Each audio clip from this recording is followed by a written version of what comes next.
living in fear will not make you a winner. Imagine mo, gusto kang magbiyahe sa Boracay at takot kang sumakay ng eroplano, hindi ka makapunta doon, or gusto ka makapunta sa Disneyland or sa Holy Land, and tapos takot ka sa eroplano, baka mag-crash yung eroplano. So it will not take you there. Okay? Imagine gusto kang mag-doktor na profession, pero takot ka sa dugo, hindi ka magiging doktor dyan. Or gusto kang matutong mag-drive, pero takot kang mabangga. So, mahihirapan ka dyan. So, living in fear will not make you a winner.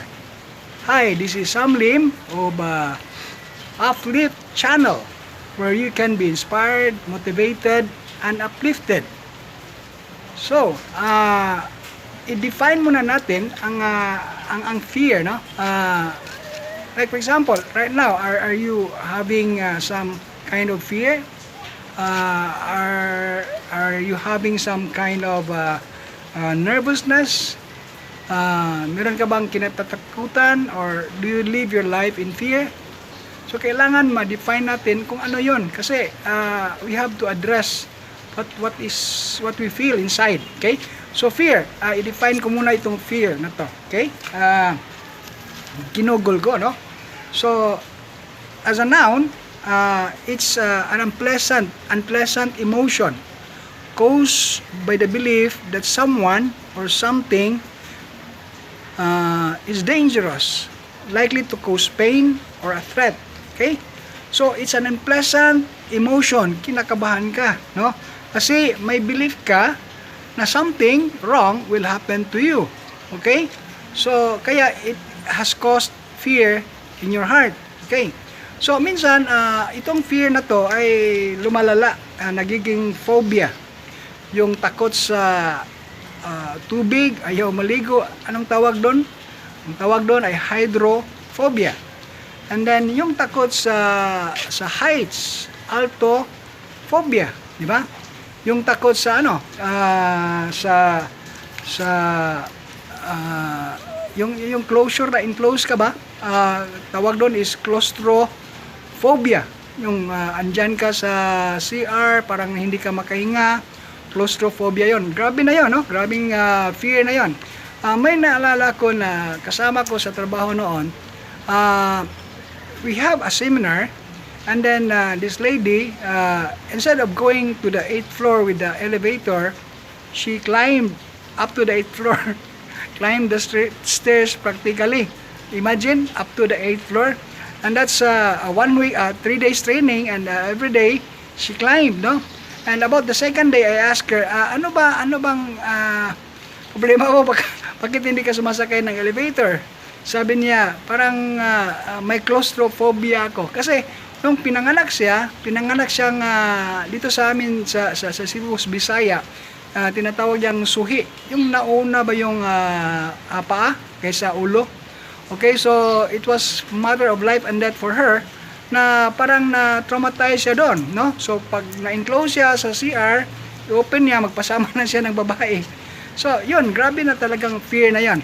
Okay, so I'm trying to discuss about fear because we want to address anong mga fears natin, para kung ano namang problema, then ma-address natin. Okay, so una, ano bang mga epekto ng fear? Yung pagkatakot. Unang epekto is, ang fear ay makaparalyze sa'yo. Fear paralyzes you. Bakit maparalyze tayo kung may fear? Okay, I'll just give one example. During my college days, we were assigned to deliver in our speech lab, to deliver a talk, either a speech, declamation, oration, whatever. So everybody prepared for the class. So what happened is that everyone presented. So everyone presented it well, and some are not so prepared. But for me, when it was my turn, I really did my preparation. Nag-prepare ako. Pero ang nangyari doon is that I have a fear of facing people. Para bang natatakot ako na talking in front to a lot of people, to my classmates. So ang nangyari doon is that when I declaim, I choose the piece, "O Captain, My Captain." I don't know if you're very familiar with that. The old ones are very familiar with that. So I memorized every word of that declamation. So when it was my turn, I said, but fear was in my heart already. My heart's already throbbing, no? So I started with the declamation with this piece, no? So I said, "Oh Captain, my Captain, our fearful trip is done. The ship has withered every rock, and the prize we sought is won." Tapos kasi grabe ang kaba ko, nakalimutan ko ang sumunod. Lumuhod ako, thinking that I can remember the next piece. So, na mental block ako. So, ang ginawa ko, ngumiti na lang ako sa classmates ko. And then, wala, hindi natuloy. They were just laughing. So, anyway, sabi ko, yung fear talaga will paralyze you. Kaya nga, pag may fear tayo, hindi tayo makapagtrabaho ng maayos. Minsan nga, sa trabaho, when I was working also with a company, furniture company, the owner said, when there is a problem, huwag kayong makaging. Ano yung kaging? Do not be paralyzed or do something on the problem. Okay? So, yung mga fear, yung mga talaga mag-bring yan ng yung paralysis sa iyo. Hindi ka makagalaw. Okay? So, second thing, two things lang i-mention ko sa effects ng too much fear. The second thing is about fear will cause you a lot of depression. Madidepress ka talaga kung palagi kang natatakot, okay? Because it's working in your mind and you are afraid, then thinking na hindi mo kaya, ang mangyayari dyan, ma-stress out ka talaga. Mag-example lang ako yung yung dahil sa marami tayong iniisip, marami tayong negative na iniisip natin yung resulta ay medyo hindi mabuti, na it will affect you, it will cause you pain, then we become fearful about the consequences.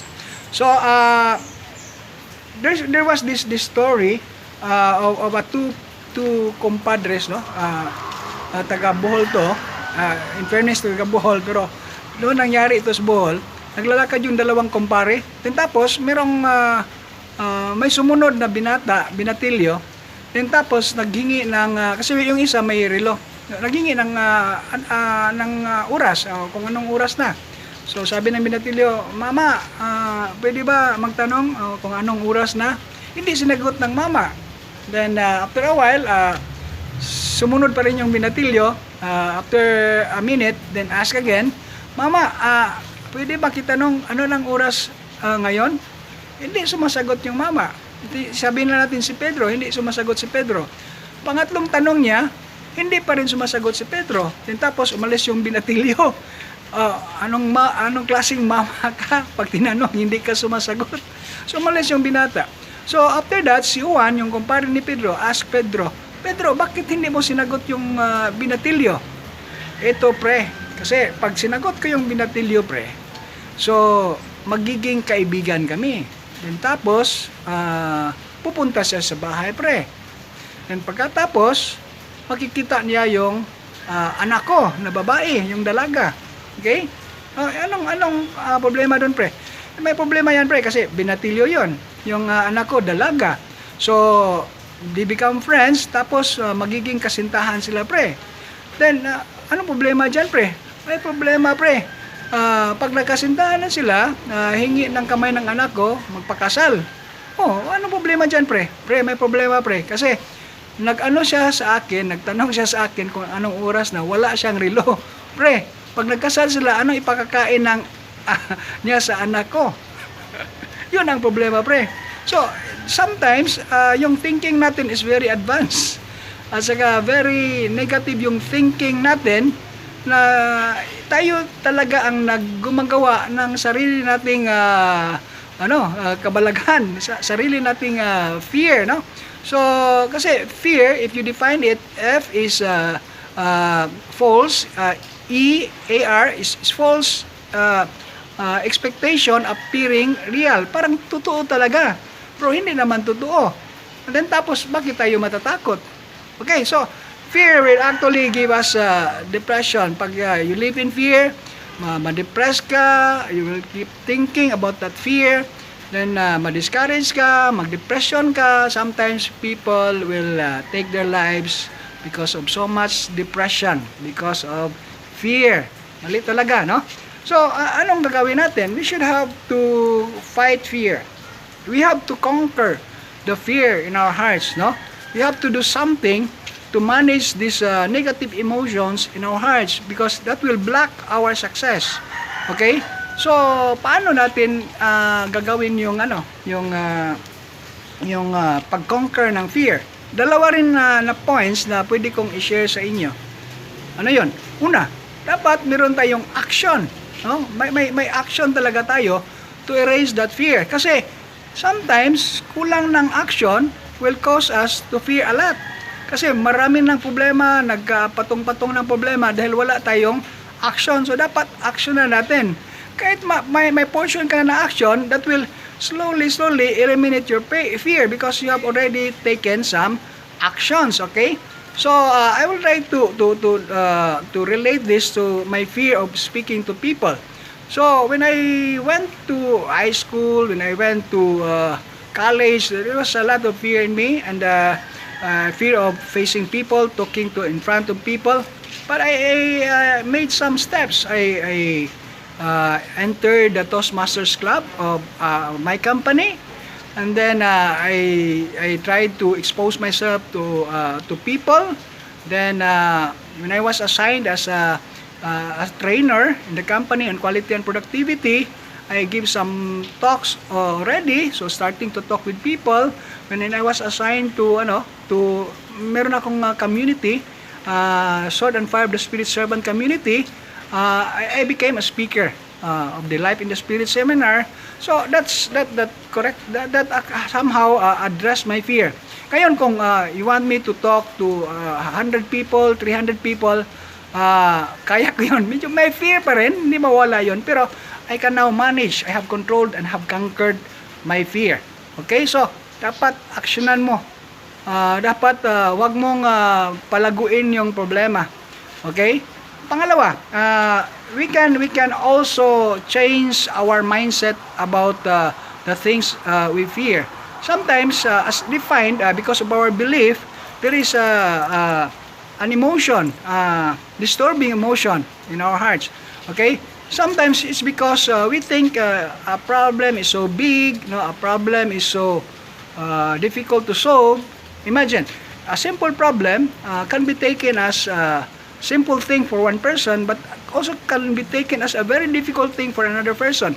So what will happen is that the person taking it with difficulty, it's really difficult for him. But the one who takes it lightly and easy, it's easy for him. And then I would like to tell you also a story. Here in Cebu, there's a part here in the island of Mactan where they offer seafoods, no? You can have it cooked, sugba, parang ganon, tinula, kilaw dito sa Cebu. So ang nangyari doon is that there was a manager na yung concept niya or yung motto niya is no problem. So sabi ng customer, sir, kakain kami dito. Siya, no problem. Meaning to say, he doesn't entertain problem. So no disturbance on his side because there's no problem. Okay, so the other one said, sir, mga 20 kami. No problem yan. Okay, sir, itong orderan namin, no problem yan. So palagi siyang no problem. So anong mangyayari sa kanya? It's life goes easy because hindi problem ang ang focus niya, no? So then sabi, sir, wala kaming pangbayad. No, problema na yan. Hindi magiging no problem yan. Problema na yan, dapat bayaran nyo. Yun lang, no? Kasi problema talaga pag walang bayad, no? So anyway, we have to change our belief, our mindset. Like for example, nagka-problema tayo, we live in fear because tingin natin hindi natin kaya. Tingin natin it's too difficult. Tingin natin is mahirap talaga, no? So why not change your mindset every day, every morning? You try to encourage yourself, no? You try to affirm yourself. Sabihin mo, kaya ko to. Kaya ko to, no? Simple lang ito. Madali lang ito, no? I'm okay. It's okay. I'm okay. They're okay. And everyone is okay. So, everything is well, no? So, sa ano lang talaga yan? Sa mindset lang talaga yan. May istorya ako tungkol sa mindset. Itong storya na ito sa Three Idiots na film, no? Sabi nila, there was this barrio. This barrio, let's say it happened in Europe, no? Or this particular area, madalas yung pagnanakaw, mayroong mga kawatan, daming kawatan doon. So, na-disturb yung mga tao, baka sila ang susunod na makawatan. So, they hired somebody. And this somebody was instructed na pag okay lang, sabihin mo lang na okay lang, parang ganon, okay lang, walang magnanakaw, okay. Yun lang sasabihin mo para we can rest, have our good sleep. So, every night, it will just say, okay lang, walang magnanakaw. So, the people were so rested, they sleep well. Nothing happened, no? The following night, and sabi niya, okay lang, walang magnanakaw. And they rested so well. The third night, sabi niya, okay lang, walang magnanakaw. But the following morning, somebody complained, somebody went into our house and stole our things. So what happened? Then they tried to check about this guy who was assigned. And they saw this guy is a blind person. Yun lang sinasabi nila. So, talaga, pag sinasabihan ka or you've been affirmed na okay lang, talaga ma-at peace ka. So, i-change mong mindset mo. Sabihin mong okay lang talaga yung pangyayari, no? But you have to take also steps to solve the problems, no? Okay, what's next? We have to increase our belief. Dapat we have to believe in ourselves and believe in God, no? Increase our belief because fear is the absence of faith. Faith is somehow believing in things that we do will happen. Okay?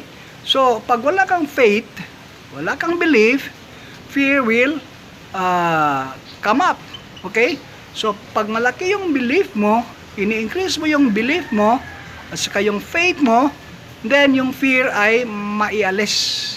Mawawala yon kasi tumataas yung belief mo. So, yung belief is something na pwede mo i-increase. We just ask the Lord na, Lord, increase my faith, increase my belief, then you can tackle it all, no? Sabi naman ni Lord na, or ni Saint Paul na, I can do all things with Christ who strengthens me. So, kaya mo talaga lahat yan if you believe, no? And we have to increase our belief in ourselves because we are made in the image and likeness of God. You're so special to God. You're a little below the angels. You're very superior to the animals, no? So, you have the thinking power, you have the intelligence, you have the ability. You can go to the moon, you can do in the impossible thing. And because of our nature as a child of God, no? And then, ano pa ba? I-increase mo rin yung belief sa Panginoon, no? Kasi importante yon. If you only rely on yourself, you're very limited. But the Lord is unlimited. So, if you believe in the Lord, then what happens is that you are in a position to rely or to depend on somebody who is very great, no? So, when big problem comes, just tell them, I don't fear you, big problem, because I have a big God, no? So, increase your belief in the Lord. You know what? The Lord commanded us, teaches us not to fear. Fear not. Marami yung beses, fear not. How many times? 366 times, sabi niya, fear not. Then, bakit tayo hindi sumusunod? Bakit tayo masyadong fearful, nervyoso? Sabi ni Lord, fear not. Actually, pag hindi tayo sumusunod sa Kanya, we're actually not following Him, not following His teachings.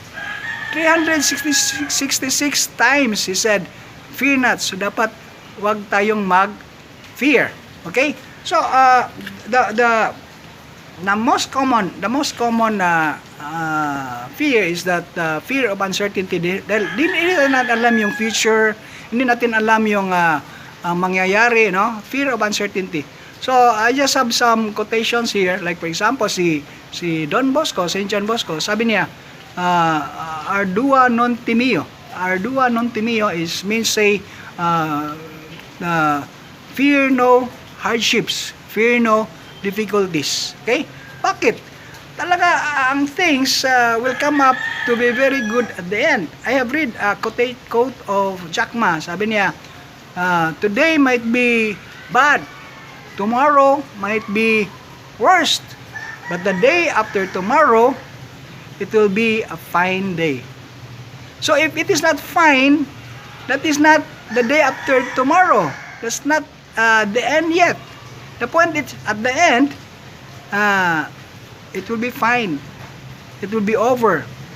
So things we fear will be addressed. But of course, we have to do solutions. No? We have to take some actions. Hindi lang puro prayers tayo. Kasi sabi ni Saint Augustine, ora et libora. Pray hard and work hard. Pray hard as if everything depends on the Lord. But work hard as if everything depends on you. Dapat trabahuin din natin. Huwag lang puro dasal, no? But we give glory to God because everything we have, the things we act, this all comes from Him. So, yun lang. If you're now having some fears in life, try to think about this, try to discover this, and try to address this, and try to conquer your fear. Okay? So, can I have some prayers for you? Okay? Almighty and loving Father, we thank you so much for the grace. Lord, increase our faith in you, our belief in you. Take away all our fears. Lord, take away our negative perceptions. Take away our doubts. And Lord, make us a very brave person, because you have given us the spirit of boldness, and you have said to us not to fear. Help us to follow, Lord. This we pray in Jesus' mighty name. Amen. Thank you.